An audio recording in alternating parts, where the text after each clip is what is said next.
Bonjour, on se retrouve aujourd'hui pour la correction du contrôle numéro 5. Ce contrôle concernait donc le second degré et la dérivation, donc en gros un contrôle sur les fonctions et sur deux thèmes qui sont très importants lorsqu'on étudie des fonctions. On va donc commencer par corriger l'exercice 1. Donc dans cet exercice-là, on avait un tableur, ici la capture d'écran d'un tableur. On vous disait que ce tableur permettait de calculer les racines d'un polynôme de la forme ax carré plus bx plus c. On avait une colonne pour a, une colonne pour b, une colonne pour c, une colonne pour delta, x1 et x2. En détaillant les calculs, retrouvez les résultats affichés dans les cellules, donc D2, E2 et F2. Donc, ce qu'il fallait faire, c'était donc calculer delta pour commencer, connaître évidemment la formule du cours b carré moins 4ac. Donc ici, on sait que a est égal à 2, donc avec A égale 2, B égale 3, et donc C égale moins 5, puisqu'on est au niveau de la deuxième ligne du tableur. Donc ça donne 3 au carré, moins 4 fois 2 fois 5, fois moins 5, pardon. Donc moins et moins, ça va faire plus, 5 fois 2, 10, 10 fois 4, 40, 3 au carré, ça fait 9, donc tout ça, ça fait bien 49. Donc la cellule D2 est bien vérifiée. Puisque delta est positif, on sait que ce polynôme défini avec ces trois coefficients-là va avoir deux racines, que sont notées ici x1 et x2. Donc x1, ça va être égal à moins b moins racine de delta sur 2a, ce qui va donc faire moins 3, puisque b est égal à 3, donc moins 3 moins racine de 49 sur 2 fois 2, c'est-à-dire 4. Moins 3 moins racine de 49, c'est pareil que moins 3 moins 7. Ça fait donc moins 10 sur 4, ce qui fait moins 5 sur 2, ce qui fait donc moins 2,5, ce qui est bien ce qui est affiché ici dans cette cellule. Pour x2, on va avoir moins b plus racine de delta sur 2a. Donc cette fois-ci, ça va faire moins 3 plus racine de 49 qui est égal à 7 sur 2 fois 2. Moins 3 plus 49, ça fait moins 3 plus 7, ça fait donc 4. 2 fois 2 est égal à 4. Conclusion, on trouve 1, et c'est bien la réponse qui était attendue dans la cellule F2. Voilà pour la question 1, donc il vérifiait simplement que vous étiez capable d'utiliser les formules du cours correctement. Question 2, on vous dit on considère le polynôme a défini pour tout réel x par a de x égale 2x carré plus 3x moins 5. Donnez la forme factorisée de a de x. Alors grâce à la question 1, on sait que les racines de a, vous voyez les coefficients, 2, 3, moins 5, ça correspond justement à la ligne numéro 2. D'accord? Donc, d'après la question 1, a admet deux racines, moins 2,5 et 1. Ce qui veut dire que pour tout réel x, donc pour tout x appartenant à R, a de x égale, on factorise correctement, on met a en facteur. Alors si je vous réécris la formule, ça fait a facteur de x moins x1 facteur de x moins x2, ce qui fait donc 2 facteur de x moins 2,5, donc ce qui fait x plus 2,5, facteur de x moins 1. Voilà pour la forme factorisée. On vous demandait ensuite le tableau de signes. Là encore, ça dépend simplement des racines et de a. Donc, le polynôme a est défini évidemment entre moins l'infini et plus l'infini. Il a deux racines, moins 2,5, 1. La définition même d'une racine, c'est l'endroit où le polynôme s'annule. Et ensuite, comme a est égal à 2 et que 2 est positif, le polynôme a sera d'abord positif, puis négatif, puis positif. Question 3. Comment interpréter les symboles donc dièse, dièse, dièse, dièse obtenus dans les cellules E3 et F3? Ici, on constate que delta est négatif. Donc, puisque moins 16 est négatif, alors le polynôme de la ligne 3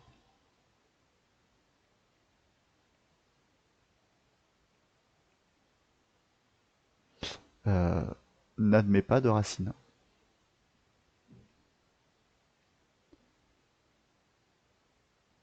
Et comme il n'y a pas de racine, c'est pour ça que il y a ici, là, au niveau du tableur, le tableur ne peut pas calculer les valeurs qui sont là, puisqu'il ne peut pas calculer la racine carrée de moins 16 et donner les valeurs réelles ici.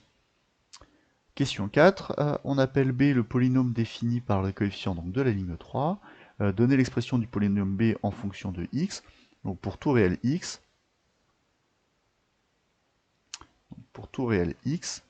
b de x égale, vous avez ici 10x au carré, moins 8x, plus 2. A égale 10, B égale moins 8, et C égale 2. On vous demande de déterminer le signe de B, du polynôme B. Eh bien, puisque ce polynôme n'a pas de racine, il est de signe constant.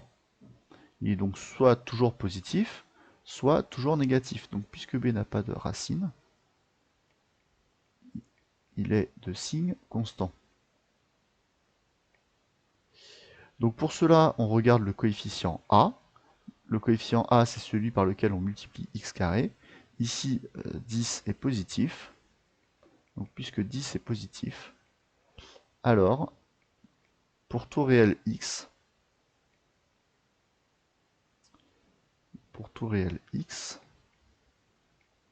p de x est strictement positif. Voilà, il n'y avait pas besoin de faire le tableau, il fallait juste dire ça. Voilà, c'est terminé pour cet exercice 1 qui permettait de vérifier donc vos connaissances sur les polynômes du second degré. On passe à l'exercice 2. L'énoncé était très court, mais il y avait quand même pas mal de choses à faire. Vous aviez donc une fonction f définie sur R, c'est une fonction polynôme, et il fallait trouver le tableau de variation de f sur R. Donc, quand on vous demande de dresser le tableau de variation, soit c'est une fonction de référence, et donc vous pouvez dresser le tableau de variation sans justification, soit ce n'est pas une fonction de référence, et alors la plupart du temps il faut calculer la dérivée. Donc la fonction f est dérivable sur R en tant que fonction polynôme. Donc ça déjà c'est important de le dire, donc f est dérivable sur R en tant que fonction polynôme.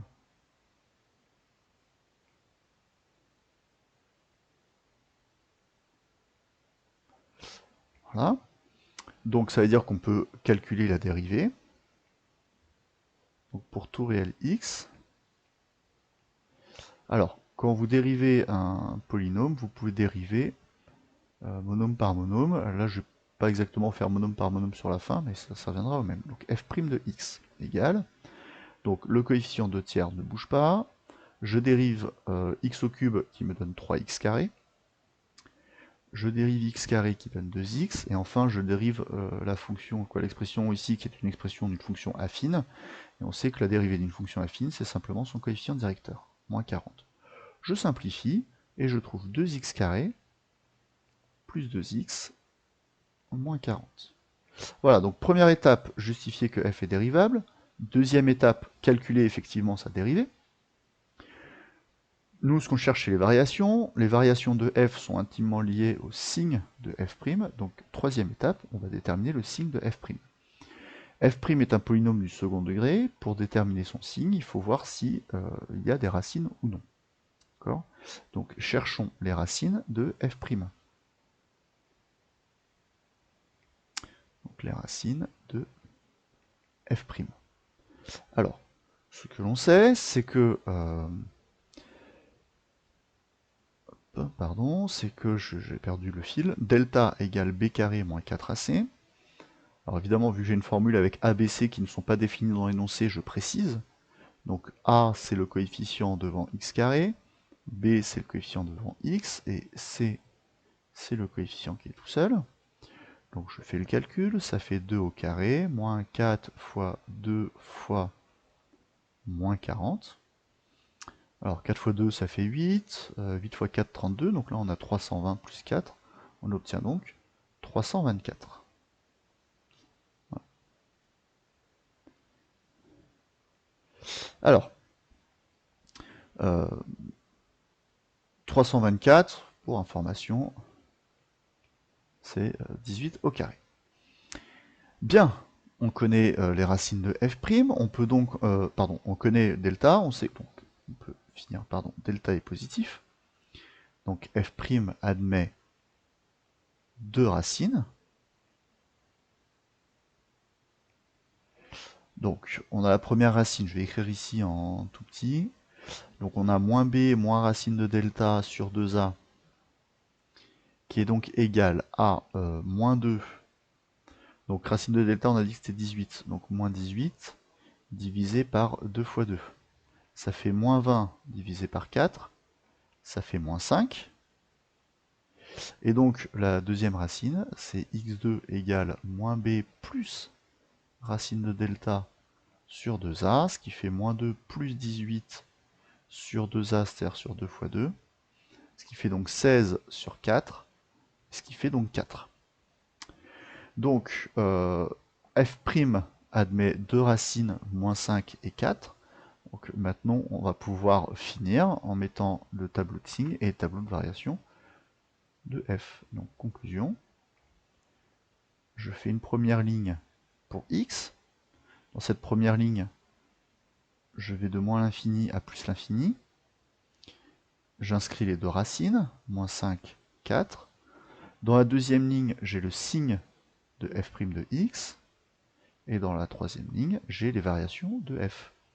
Alors, les deux racines de f' sont moins 5 et 4, donc il y a un 0. Ensuite, on sait que le coefficient a ici pour f' c'est 2. Donc f' de x va d'abord être positive, puis négative, puis positive. Ce qui veut dire ici que la fonction f est d'abord croissante, puis décroissante, puis croissante. Voilà, pour finir, on calcule l'image de moins 5 et l'image de 4. On va faire ça directement à la calculatrice. Donc il faut faire 2 tiers fois 5 au cube plus 5 au carré moins 40 fois 5 plus 6.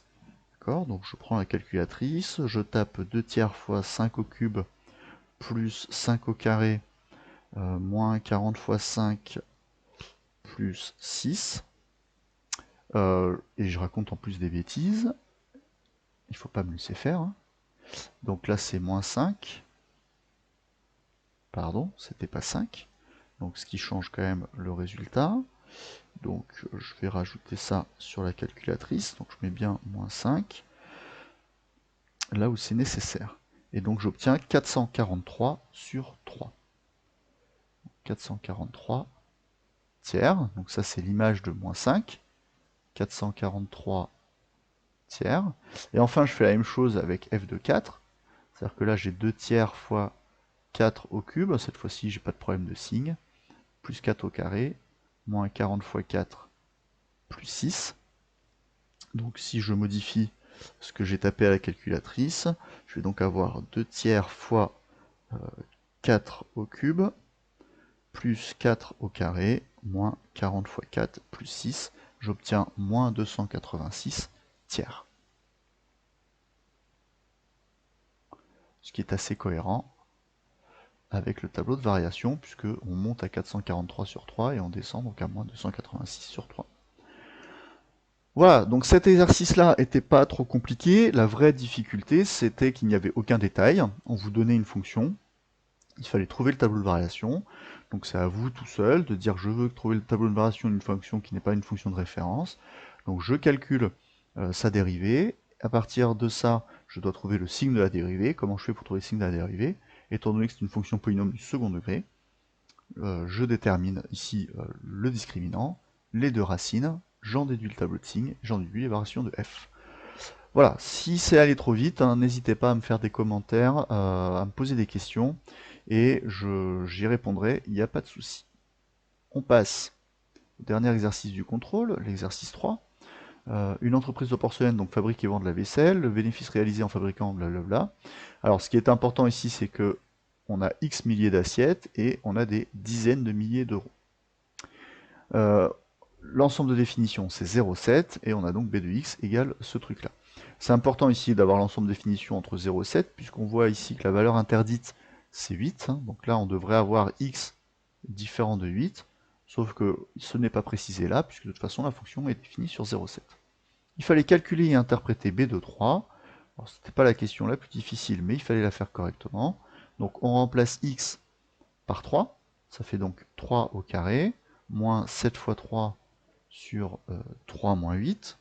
D'accord, donc je prends la calculatrice pour être sûr de ne pas faire d'erreur, mais là c'est vrai qu'on a un calcul qui n'est pas trop compliqué à faire de tête. On trouve moins 4 au numérateur, divisé par moins 5 au dénominateur, ce qui fait 0,8. On fait très attention, on nous demande d'interpréter le résultat. Le résultat est un bénéfice qui est exprimé en dizaines de milliers d'euros. Donc ça veut dire que le bénéfice réalisé avec, donc, en vendant X milliers d'assiettes, donc ici en vendant 3 milliers d'assiettes, donc 3000 assiettes, est donc 0,8 dizaines de milliers d'euros.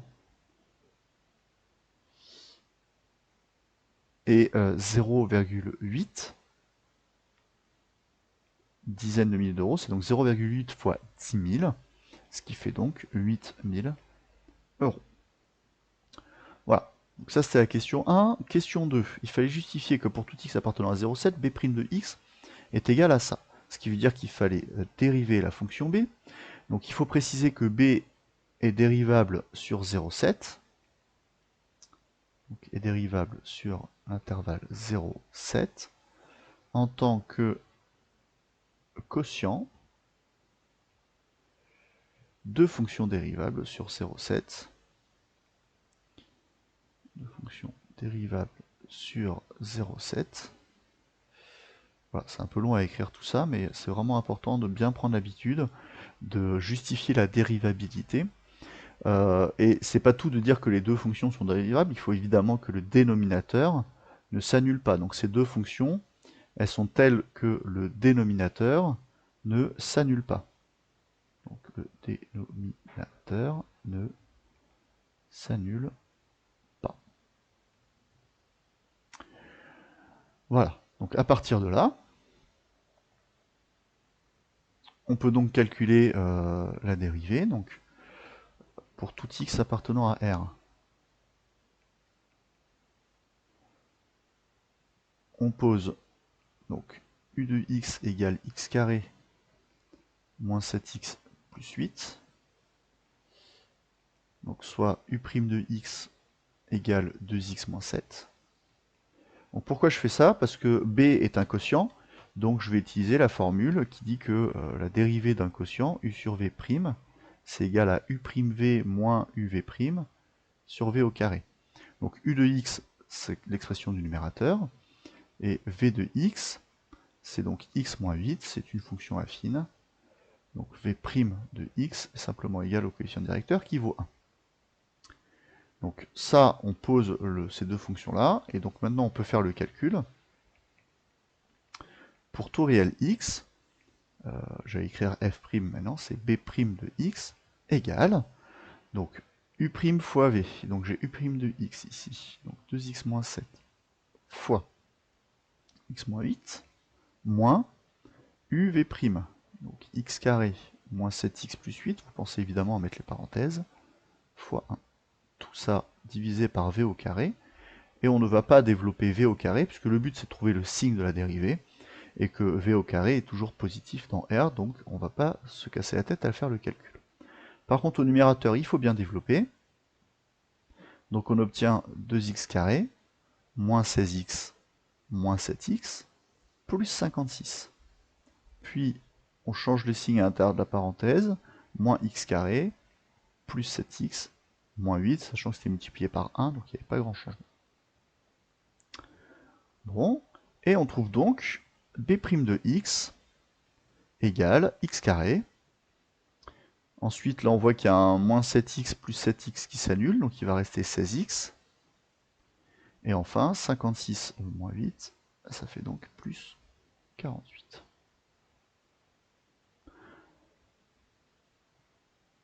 Hop. Voilà, la question n'est pas totalement terminée. On ne nous demandait pas de calculer b' de x, on nous demandait de justifier que b' de x est égal à ça.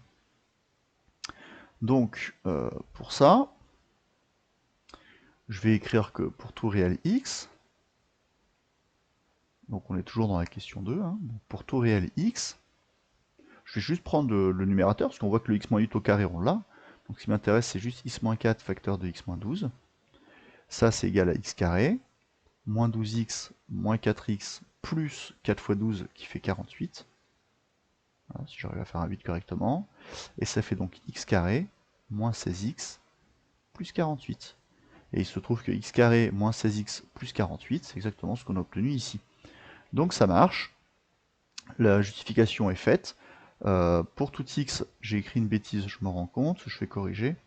Pour tout x appartenant à 0,7, quoique c'est pas une bêtise, je finis, b' de x égale à x-4, facteur de x-12 sur x-8 au carré. Alors, on est sur intervalle 0,7, donc ici, j'aurais pu écrire x appartient à 0,7. Bon, là, comme je fais un développement classique, que ça soit dans R ou dans 0,7, tout fonctionne, donc c'est pas une si grosse bêtise que ça. Par contre, là, vous voyez, là j'ai fait une ânerie. Ici, évidemment, on se place sur l'intervalle 0,7. Là, c'est pareil, c'est des polynômes, donc je peux rester sur R. Bon, maintenant, c'est pas très intéressant de se mettre sur R tout entier, autant rester sur 0,7. Voilà. Et donc, par cohérence, même si ça c'est juste, je vais mettre 0,7 ici aussi. Bon, eh bien, on arrive à la question finale, à la dernière question de cet exercice, la dernière question de ce contrôle. Il fallait dresser le tableau de variation de B. Pour cela, il faut connaître le signe de B'. Et il se trouve que B', vous voyez que écrit sous cette forme-là, en fait, on connaît directement les racines. B' de x égale 0, c'est équivalent à ce que x égale 4 ou x égale 12. Ça, c'est l'avantage d'avoir la forme factorisée. Avec la forme développée, vous pouvez calculer le discriminant. Une fois que vous connaissez le discriminant, vous calculez les deux racines. Vous allez voir que vous allez tomber sur 4 et 12. Vu qu'ici, on a la forme factorisée, on sait que b' de x égale 0 si et seulement si x-4 égale 0 ou x-12 égale 0. D'accord, ce qui veut dire que x est égal à 4 ou x égale 12. Bon, maintenant, on est sur l'intervalle 0,7. Donc le x égale 12 ne nous intéresse pas. Donc je vais dessiner le tableau de variation de B à partir du tableau de signes de B'. Donc on est entre 0 et 7, le nombre 4 est là. Là j'ai donc B' de x qui s'annule en 0, et normalement il devrait y avoir un autre 0 ici au niveau du 12.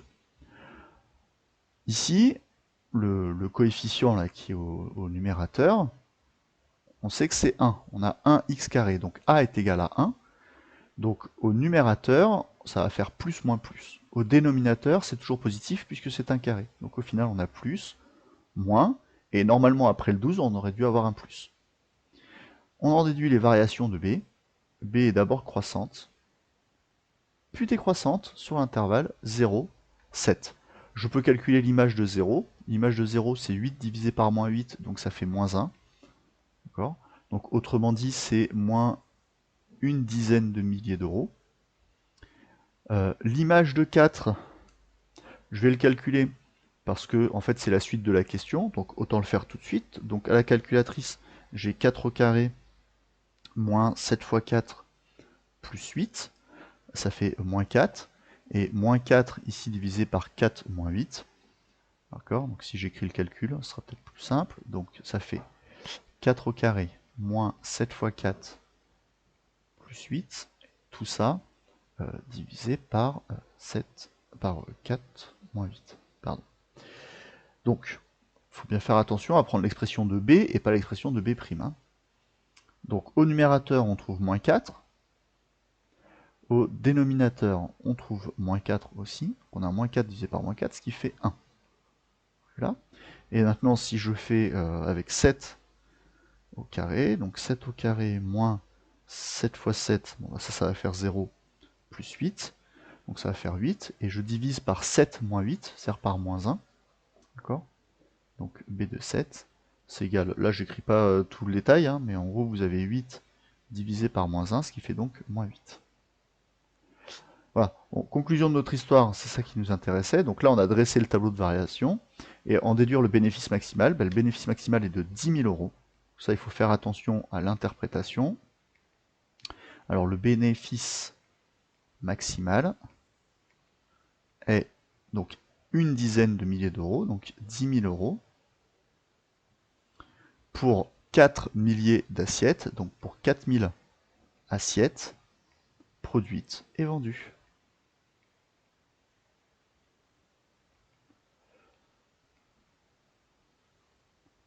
Voilà. C'est donc la fin de ce contrôle. N'hésitez pas à me poser des questions si vous en avez. On se retrouve très bientôt pour la correction du contrôle numéro 6. Je vous dis à très bientôt et portez-vous bien.